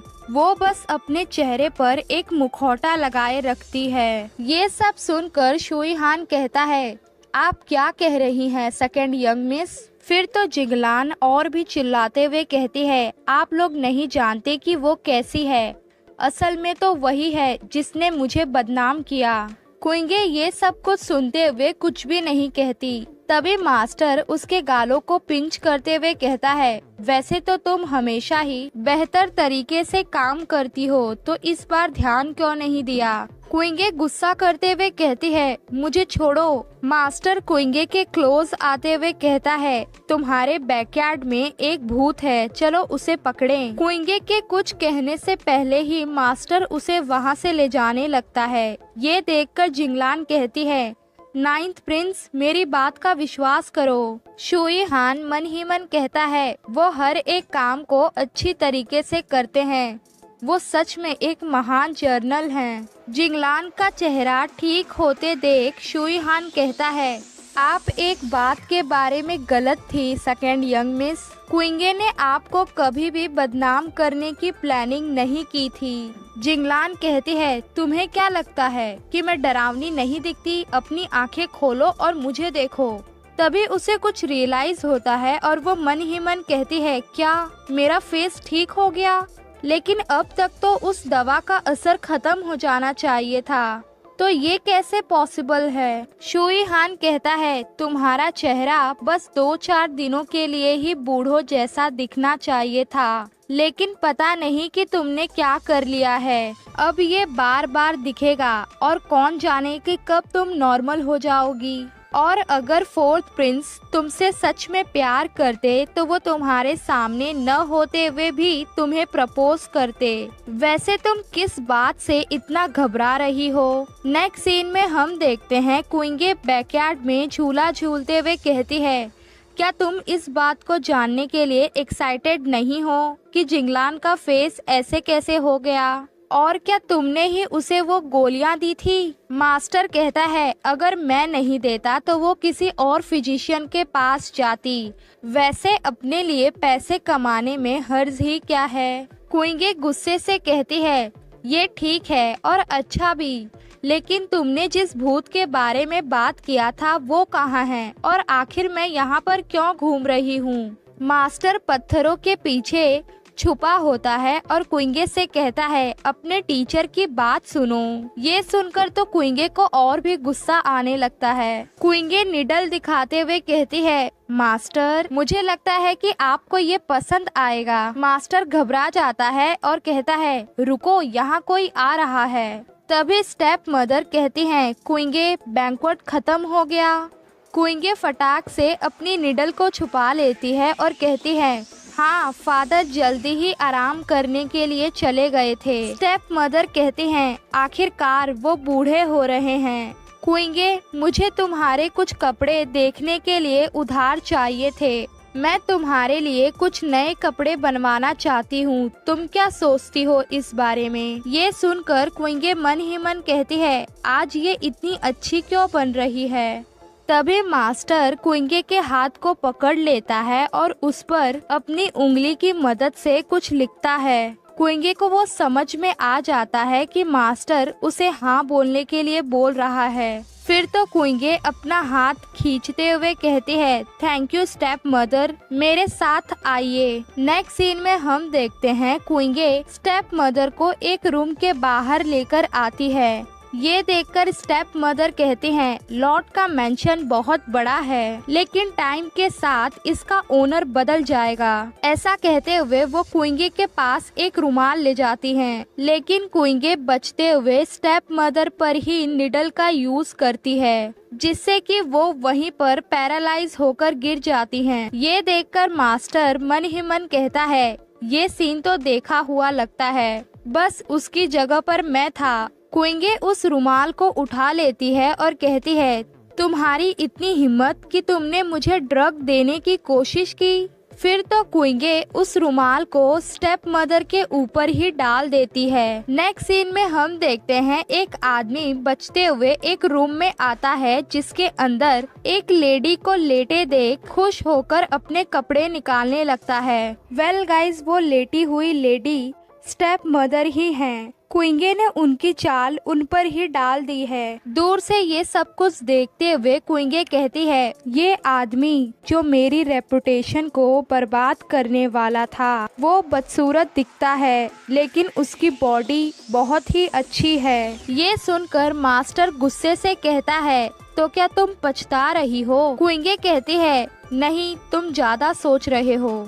मास्टर क्विंगे के क्लोज जाते हुए कहता है, तुम्हें क्या लगता है किसकी बॉडी ज्यादा बेहतर है, मेरी या उसकी? क्विंगे ब्लश करते हुए कहती है, क्या मजाक कर रहे हो? आखिर तुम्हारी बॉडी के किसी भी चीज का उससे क्या लेना देना? तभी रूम के अंदर से आवाजें आने लगती है। ये सब सुनने के बाद कुइंगे कहती है, हटो मेरे रास्ते से, मुझे जाने दो।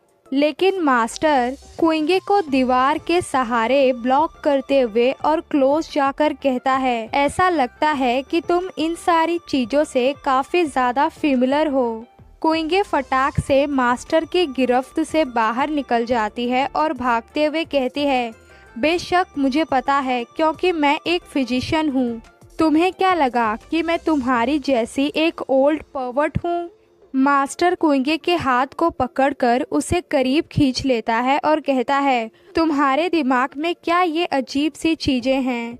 कुइंगे गुस्सा करते हुए कहती है, मुझे छोड़ो। स्टेप मदर और उस आदमी की ये बात जल्द से जल्द अगर फादर को नहीं बताई तो बहुत देर हो जाएगी। मास्टर कहता है, भागने के बारे में मत सोचो, पर क्या तुमने ये सोचा है कि तुम्हारी थर्ड स्टेप मदर के बाद उनकी जगह कौन लेगा? ये सुनकर कुइंगे कहती है, स्टेप मदर अपनी पावर्स का बहुत गलत यूज करती हैं और उनके खिलाफ होने का बस सोचने भर से ही बाकी की स्टेप मदर्स घबरा जाती हैं। मास्टर कहता है, तो क्यों ना तुम पहले उन्हें संभालो। कुइंगे कहती है, बिल्कुल भी नहीं, मैं अपनी फैमिली के इन बेकार के मैटर्स को सॉल्व करने में अपनी एनर्जी बर्बाद नहीं करना चाहती। मास्टर कुइंगे को ले जाते हुए कहता है, अगर तुम एक ऐसी लेडी होती जो अपनी फैमिली की अच्छे से देखभाल करती तो क्या इससे तुम्हें अच्छा नहीं लगता? कुइंगे कहती है, मैं किसी को नीचा नहीं दिखाना चाहती, मैं बस ये कह रही हूँ कि मेरी एबिलिटी कुछ और है, इन सारे मामलों से कई अलग। लेकिन तुम मुझे ले जा कहाँ रहे हो? मास्टर कहता है, तुम किसी को भूल गई।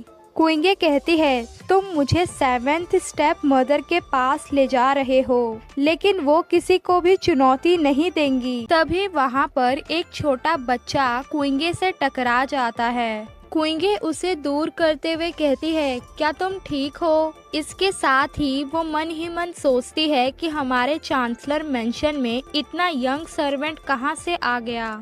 मास्टर उस बच्चे को उठा लेता है और कहता है, एक मासूम लेडी हर किसी से इस बच्चे को नहीं छुपा सकती। कुइंगे शॉक होते हुए कहती है, तुम्हारा मतलब क्या है? क्या ये मेरा भाई है? नहीं, ये बिल्कुल नहीं हो सकता। तभी वहाँ पर 7th स्टेप मदर अपने बेटे कांग को बुलाते हुए आ जाती हैं। कुइंगे उनसे पूछती है कि क्या ये सच में मेरे फादर का ही बेटा है? 7th स्टेप मदर कहती हैं, ये मेरा आइडिया था, कांग अभी बहुत छोटा है, प्लीज उसे जाने दीजिए। कुइंगे मन ही मन सोचती है, इसने किसी भी तरह से इतने टाइम तक इस बच्चे को छुपाए रखा, जरूर इनके पास अभी कोई बैकअप प्लान नहीं होगा। और क्या 9th प्रिंस की वजह से इन्होंने सब कुछ एक्सेप्ट कर लिया? कुइंगे स्टेप मदर को उठाते हुए कहती है, चिंता मत करिए, कांग ने कुछ भी गलत नहीं किया है। कुइंगे कांग को मास्टर से लेकर जमीन पर उतारते हुए कहती है, तो तुम्हारा नाम कांग है, जाओ अपनी मदर को गले लगाओ। कांग कहता है, ठीक है, मैं आपको पसंद करता हूँ प्रीटी लेडी, इसीलिए मैं आपकी बात सुनूंगा। फिर तो कुइंगे खुश होते हुए कहती है, ओ तुम तो बहुत ही क्यूट हो। ये देखकर मास्टर कहता है, इस बच्चे के बारे में इतना क्या खास है? कांग मास्टर को मुंह चिढ़ाते हुए कहता है, प्रीटी लेडी मुझे पसंद करती है, तुम्हें नहीं। स्टेप मदर माफी मांगते हुए कहती हैं, कांग को माफ कर दीजिए। कुइंगे कहती है, चिंता मत करिए, बच्चे तो कुछ भी कहेंगे, लेकिन 9th प्रिंस पागल नहीं होंगे। आप बहुत होशियार हैं स्टेप मदर, कांग बहुत ही स्मार्ट बच्चा है और मैं भी उसे पसंद करती हूँ। क्या आपने कांग के लिए एक बेहतर फ्यूचर बनाने के बारे में सोचा है? 7th स्टेप मदर मन ही मन कहती हैं, हो सकता है कि ये मेरी तरफ हो और मेरे हस्बैंड भी इसका साथ देंगे, लेकिन 3rd स्टेप मदर बहुत ही ज्यादा पावरफुल है, ये जोखिम भरा होगा। 7th स्टेप मदर को सोचते देख कुइंगे कहती है, कांग सीखने की उम्र के करीब है और मैं सच में उसे पसंद करती हूँ। अगर आप इस मौके से चूक गई तो आपको दूसरा मौका नहीं मिलेगा। मास्टर मन ही मन सोचता है कि मुझे किसी भी तरह इस बच्चे को कुइंगे से दूर करना होगा। क्विंगे कंटिन्यू करते हुए कहती है, आपको माइंड से सोचना होगा। 7th स्टेप मदर कांग को गले लगाने के बाद कहती हैं, मैं बहुत ही फूल हूँ। मैं आपके इस गाइडेंस को हमेशा याद रखूंगी। आपकी उदारता को याद रखने के लिए कांग आगे बढ़ेगा। कांग कहता है, और हाँ, मैं आपको रीपे करूंगा। नेक्स्ट सीन में हम देखते हैं स्टेप मदर और वो आदमी चांसलर के सामने घुटने पर होते हैं और चांसलर बहुत ज्यादा गुस्से में। स्टेप मदर कहती है, मैं कसम खाती हूँ कि मैंने तुम्हें धोखा नहीं दिया। मुझे इसमें फंसाया गया है। ये सब कुछ उस क्विंगे ने किया है, इसीलिए प्लीज इस मामले की ठीक से जांच करो। मैं तो अच्छी बनते हुए क्विंगे के कपड़ों का नाप लेने गई थी, लेकिन उसने मुझे ड्रग दिया और ये सब हो गया। तभी क्विंगे रूम का डोर खोलते हुए कहती है, फादर, मैंने एक बार भी बैंक्वेट नहीं छोड़ा। फिर मुझसे 9th प्रिंस मिलने आए और मैं तब से उनके साथ ही हूँ। मैं तो स्टेप मदर से मिली ही नहीं। स्टेप मदर गुस्से से कहती है, क्या कहा तुमने? तुम 9th प्रिंस के साथ थी? तभी मास्टर कहता है, हाँ ये सच है। फिर तो स्टेप मदर शॉक हो जाती हैं और कहती है, 9th प्रिंस आप यहाँ क्यों हैं? मास्टर कहता है, चांसलर मुझे आपके घर को इस कीड़े से छुटकारा दिलाने में कोई प्रॉब्लम नहीं होगी। चांसलर कहते हैं, चिंता मत करिए, मैं इतनी छोटी सी बात के लिए आपको परेशान नहीं करूंगा। चांसलर अपने सर्वेंट को ऑर्डर देते हुए कहते हैं, जाओ एक फिजिशियन को बुला कर लाओ। ये सुनकर जिंगलान कहती है, फादर, आप मदर पर बिल्कुल भी विश्वास नहीं करते? चांसलर कहते हैं, मैं करूंगा अगर फिजिशियन बताएगा तो। स्टेप मदर मन ही मन कहती हैं, वो ड्रग बॉडी के अंदर जाते ही काम करता है। उसके बारे में कोई भी नॉर्मल फिजिशियन पता नहीं लगा सकता। अब तो सिर्फ मैं गॉड से प्रे कर सकती हूँ। नेक्स्ट सीन में हम देखते हैं फिजिशियन स्टेप मदर के नब्ज को चेक करने के बाद कहते हैं, इनकी पल्स नॉर्मल है। ये बिल्कुल भी ड्रग के नशे में नहीं थी। चांसलर खड़े होते हुए कहते हैं, ठीक है, फिर फिजिशियन को वापस भेजो और मेरे लिए एक पेपर लाओ। स्टेप मदर कहते हैं, माय डियर, तुम क्या कर रहे हो? चांसलर गुस्से से कहते हैं, क्या कर रहा हूँ मतलब? तुम्हें डिवोर्स देने जा रहा हूँ। तुम्हें क्या लगता है तुम्हारे ये सब करने के बावजूद मैं तुम्हें अपने साथ रखूंगा? ये सुनकर तो स्टेप मदर वहीं पर बेहोश हो जाती हैं। वो आदमी माफी मांगते हुए कहता है, चांसलर, मुझ पे दया करिए। इस औरत ने ही मुझे बहकाया था और मैं खुद को काबू नहीं कर पाया। फिर तो 2 गार्ड उस आदमी को खींचकर वहाँ से ले जाते हैं। जिंगलान चिल्लाते हुए कहती है, मदर एक लंबे समय से आपकी वाइफ थी, आखिर आप उन पर विश्वास क्यों नहीं करते? चांसलर गुस्से से कहते हैं, सेकंड यंग मिस को उनके रूम में ले जाओ और उसे बाहर जाने मत देना। जिंगलान के जाने के बाद मास्टर खड़े होते हुए कहता है, मैंने बहुत कुछ देख लिया। ये सुनकर चांसलर माफी मांगते हुए कहते हैं, मुझे माफ कीजिए, आपको ये सब देखना पड़ा। क्विंगे भी वहाँ से जाते हुए कहती है, मैं मास्टर को बाहर तक छोड़ दूंगी। सबके जाने के बाद चांसलर उस कमरे में अकेले रह जाते हैं। तभी वहाँ पर 7th स्टेप मदर अपने बेटे कांग के साथ आती हैं और कहती हैं, माय डियर, मुझे भी आपसे कुछ कहना है।